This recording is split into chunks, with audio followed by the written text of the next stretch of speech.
This stuff is so good. It's so soft. It makes wonderful French toast or garlic bread. I mean, my family eats it for snacking more than anything. Put in 2 tablespoons of yeast and 3 tablespoons of sugar. Then I'm gonna add 2.5 cups of warm water. You don't have to measure the temperature, just comfortably warm. And I'm gonna let that set for just a few minutes till the yeast starts to activate. It is instant yeast. Okay, you can see the yeast is activating now. You can stir it if you like to make it go faster, but I've never found that to be necessary. I'm gonna go ahead and put my dough hook on, and then I'm gonna do, I believe it's 5 cups of flour. I'll check my recipe, put it in the notes. I'm not super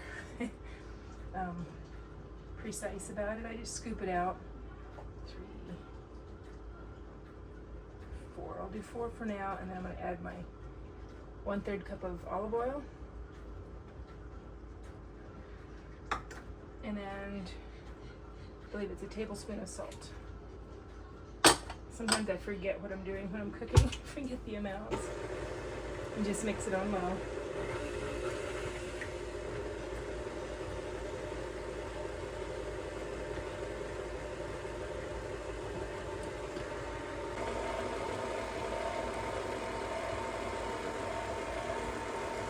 Once the flour is mostly mixed in, I'll turn it up higher.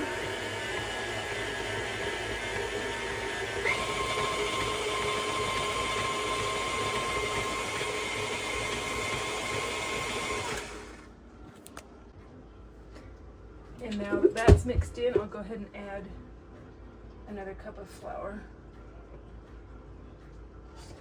I just usually add 4 first to kind of get all the ingredients mixed good, the yeast mixed, salt, everything. And then I add more flour to make it thicker, because if you add everything at once, sometimes it'll get a little more lumpy, which still works just fine. But if you just have to knead it more, I just don't like to knead my bread a whole lot. I like to do it quick and easy, so. Oops.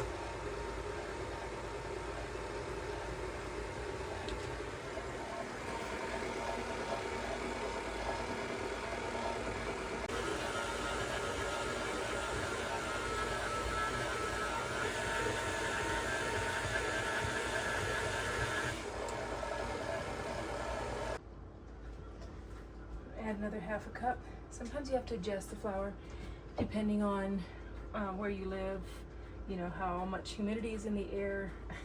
It's crazy that it affects it that much, but it really does. So you just add it till it starts. I add flour until when the dough is all mixed together, it kind of forms a ball around the hook and starts to kind of clean the edges of the bowl, and that's usually about right.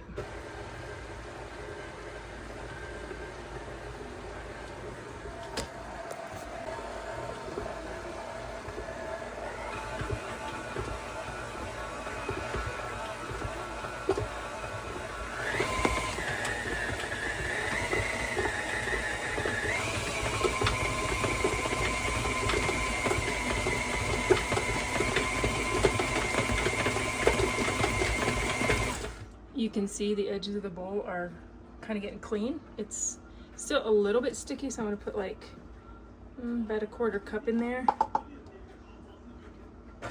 You have to do it kind of slow when you start it again after you put fresh flour in, but once it gets mixed in, then you can speed it up.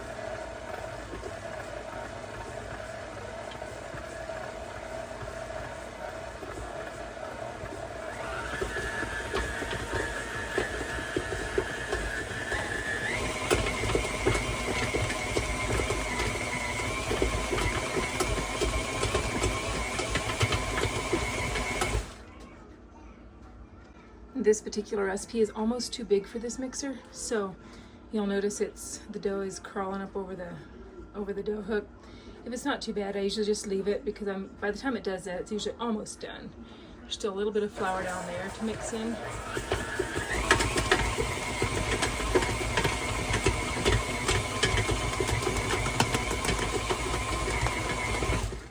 You can see that the bowl is pretty much completely clean now.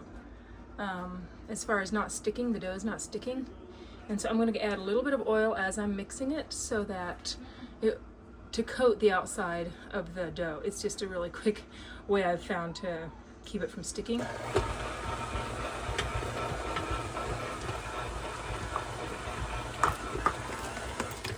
And I just let it turn a couple times and then I turn it off. You don't want to mix in the oil because we already put oil in. And then I usually just kind of oil my fingers from that so it doesn't stick, and pull this off of the dough hook. I like to pull it off right away because otherwise it will just rise up all around the hook. So get that out of the way. And then I'll just go ahead and take the dough and just flip it over. And you say, oh, that's kind of oily. Yeah, but it's olive oil. It's good for you. Flip it over a couple times till it's nice and greased. And then I'll just leave that. And then I'll just leave that to rise till it's doubled. Depends how warm your kitchen is. And because there's a lot of yeast in it, it will probably rise pretty quickly. Probably 30 or 40 minutes. But if it's in a colder place, it might take an hour or more. You just have to do it until it's pretty much level with the top of the bowl. If you're using KitchenAid, if you're using something else, just kind of keep an eye and see how much it would be to double, and then it's done. All right, this dough has risen. As you can see, it's pretty much to the top of the bowl, so it's about double. That took about 20 or 30 minutes. I didn't keep real close track, but I'm gonna go ahead and work it into loaves.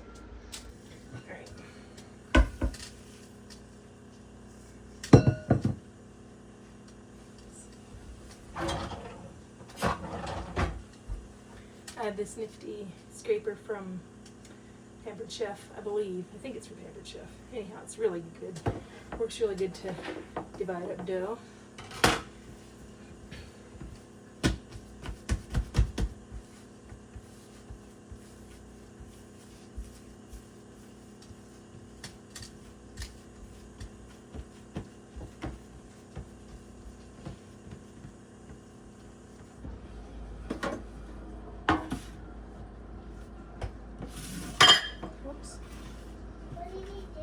I just banged my dishes a little bit.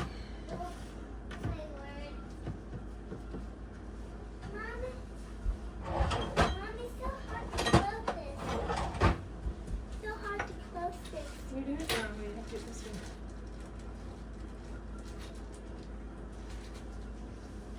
Okay, I got one of these nifty little knives they use to cut sourdough, to make all the fancy things on top of sourdough. Last summer I was doing a farmer's market and I was selling sourdough, and so I was doing fancy designs. But you do not need this fancy design. You can also use a regular paring knife. It does have to be sharp, but you can just cut it like that. I cut it each way to make sure it gets, past the thing. That's why this does work better, so I use it. Now that I have it, I'm glad I have it, but it's not really necessary. It's just for looks, kind of, anyways. So there, and then, all right, next you're gonna take one egg and put it in a bowl. And just beat it up with a fork. Just want to beat it really well.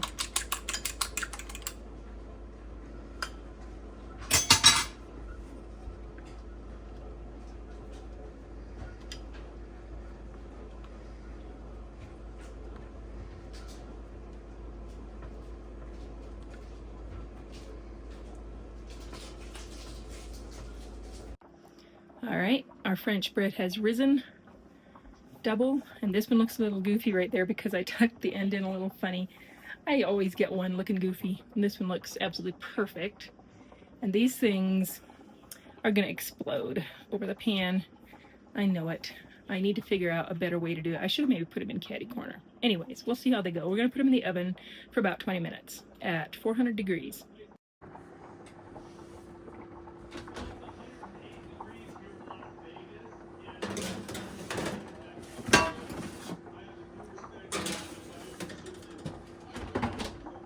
Alright, let's see if this bread is done. Yeah, it looks beautiful. good too.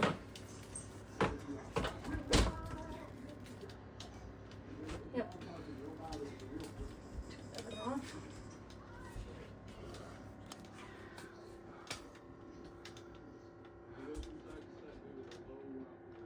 Oh. Let me show you. Bottom is lovely and brown.